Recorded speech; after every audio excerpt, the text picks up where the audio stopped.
हे आहे कांद्याचे बी या बॉटलमध्ये. हे असे स्टोर करून ठेवतात. हे बी आई टाकते कांद्याचं अशा वाफ्यामध्ये. आता मशीन चालू केली आहे आणि आता हे पाणी सुरू झालेलं आहे. आता या वाफ्यामध्ये पाणी सोडले आणि मग असं. Hello everyone, welcome back to our channel. So तुम्हाला मी कालच्या ब्लॉगमध्ये म्हटलेलंच की कांद्याचं बी टाकायचं आहे, ते तुम्हाला मी व्हिडिओमध्ये दाखवेल आजच्या. तर आज ते कांद्याचं बी टाकायचं आहे आणि आता मी शेतावर आहे आणि खूप ऊन लागते, दुपारची वेळ आहे म्हणून असं हे डोक्यावरून घेतलेलं आहे मी. तर आता इथे अशी तयारी चालू आहे. अजून इथे आहे आई आणि हे जे आहे ना ते तुम्हाला दिसत असेल, हा जो मधला म्हणजे मधीतला भाग आहे हा, त्यात दांड बोलतात. आणि हा इथे पाणी टाकून हा असा पूर्ण तयार केलाय. आणि आता तुम्हाला मी दाखवते ते कांद्याचं बी कसं टाकतात वाफ्यामध्ये आणि मग ते कसं भिजवून वगैरे टाकतात, ते तुम्हाला सगळं मी आज दाखवते.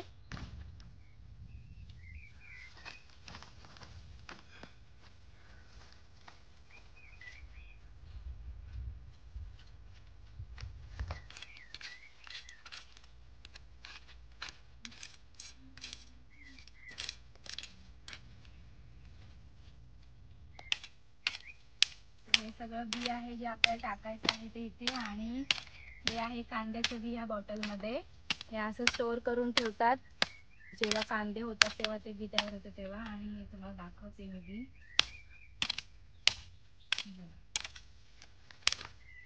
हे आहे पांढऱ्या कांद्याचं बी, काळं काळं.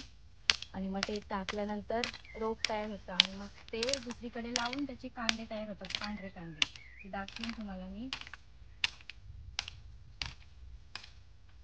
आणि त्याच्यामध्ये आहे पालकचं बी. हे बघू शकता, हे आहे पालकचं बी.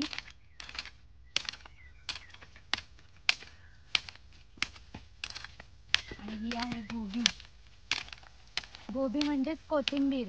हे बी टाकलं की कोथिंबीर तयार होते, तर हे पण टाकायचं आहे. आणि ह्याच्यामध्ये आहे पोकळा असतो ना तो, म्हणजे ही सर्व पालेभाजीच आहे. आणि हा आहे हे पोकळ्याचं बी आहे. आणि मुळ्याचं बी दाखवायचं होतं, ते टाकून दिलं आणि नंतर मला आठवलं की चल बी दाखवलंच म्हणून. तर आता आपण हे टाकून घेऊया. ते तुम्हाला दाखवते मी कसं टाकता येते. तर हे बी आई टाकते कांद्याचं अशा वाफ्यामध्ये. तुम्हाला दिसणार नाहीच ते, कारण ते काळं बी आहे आणि ही काळी माती, त्याच्यामुळे तर दिसण्यात येणार नाही. फक्त ते बघा, ते आई टाकते असं सगळं टोटल पूर्ण वाफ्यांना टाकून घेणार आहे पहिला. आणि मग नंतर आम्ही पाणी लावून मग शिजणार आहोत. ते बघत राहा पुढे. तर हे आहे धणे, कोथिंबीर ह्याची तयार होते, कोथिंबीरचं बी. तर हे आहे ते या वाफ्यांमध्ये कांद्याचं बी टाकतो. आणि ही जी मुकणी आहे, म्हणजे छोटा छोटा असा बांध एक छोटा, त्याच्यावर हे कोथिंबीरचं बी टाकतो. आणि मग हे टाकल्यानंतर तिथे कोथिंबीर तयार होते. म्हणजे ते शिपायला नको, या इकडलेच वाफ्याचं पाणी ह्याला लागून मग ती तयार होते कोथिंबीर. आणि जे बाजूचं चारी बाजूने हे असं आहे, तिथे मुळ्याचं बी आणि हा पालक आणि पोकळा म्हणजे पालेभाजी ते साईडनी टाकतो, ते तयार होते. तर हे आता हे पण टाकून घेते मी. आणि आई सांगण्यासाठी तिकडे टाकते. टाक पूर्ण, याला तू टाकून घे. आणि हे काही माझ्यासाठी नवीन नाहीये, हे लग्नाच्या आधी म्हणजे लहान असल्यापासून हे सर्व मी करते. नाही तर तुम्हाला वाटेल की ही व्हिडिओ दाखवण्यासाठी की काम करते की काय, असं काही नाही. लग्ना अगोदर मी काम केलेलं आहे शेतातलं. फक्त एवढंच काही, लग्नानंतर मी काही काम नाही केलं. खूपच सुख आले माझ्या लाईफ मध्ये.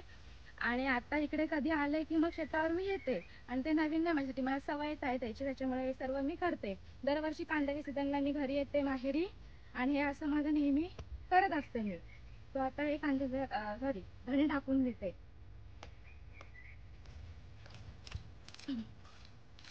हे खत आहे आणि बी टाकून झाले सगळीकडे.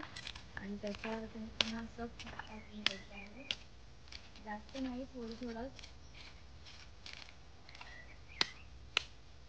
आणि खत टाकून झालं की पुन्हा एकदा असं कोयतीने असं हलवायचं आहे. म्हणजे ते खत आणि जे बी आहे ते मातीच्या खाली थोडं दडपून जाईल आणि लगेच असं म्हणजे फुटून जाईल 2 दिवसामध्ये. म्हणून असं पुन्हा कोयता फिरवला जातो. आता मशीन चालू केली आहे आणि आता हे पाणी सुरू झालेलं आहे.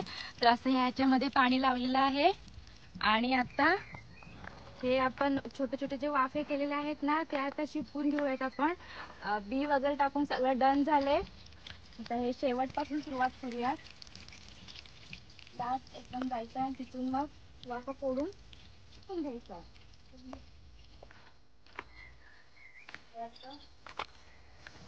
इथून पाणी सोडूयात ह्या वाफ्याला.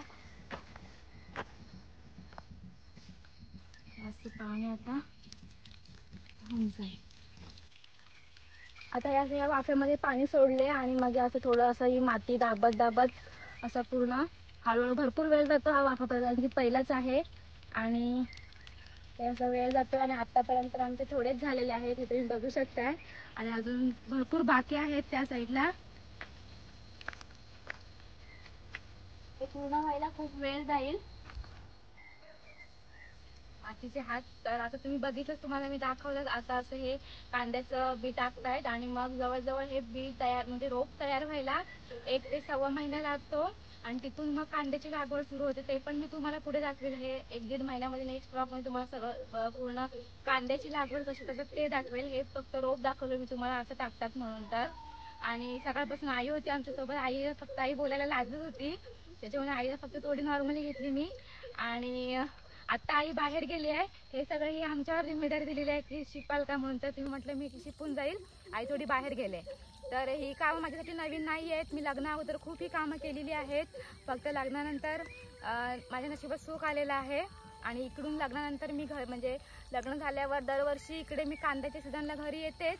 निकेश मला पाठवतो आणि तेव्हा मग आली की आईला थोडासा हातभार लावते मी. आणि आता आई एकटीच असल्यामुळे सर्व काही आईने चित्रप कमी केलेलं आहे. पहिले खूप कांदे लावायचं कारण तिच्यासोबत मी होती. तोंडलीचा मांजर वगैरे खूप काय लावायची. पण आता काहीच नाही. थोडे आपले हात चाला म्हणून तर कांदे लावते, ते पण थोडेच लावते. सो हेच तुम्हाला आजच्या ब्लॉगमध्ये मी दाखवलेलं आहे, कांद्याचं रोप वगैरे कसं लावायचं. आणि मग पुढच्या ब्लॉगमध्ये म्हणजे 1 ते 1.5 महिन्यामध्ये तुम्हाला तो ब्लॉग मी दाखवेल. कांद्याचं रोप तयार होऊन मग ते आपण कशी लागवड केली जाते ते. तर भेटू आपण नेक्स्ट ब्लॉगमध्ये. तोपर्यंत बाय. आजच्या ब्लॉगमध्ये एवढंच. आणि हो, सबस्क्राईब केलं असेल तर नक्की सबस्क्राईब करा आणि कमेंट करून सांगा की हा ब्लॉग कसा होता किंवा ही लागवड म्हणजे तुमच्याकडे पण कोणाकडे केली असेल तर कमेंट करून सांगा. So bye.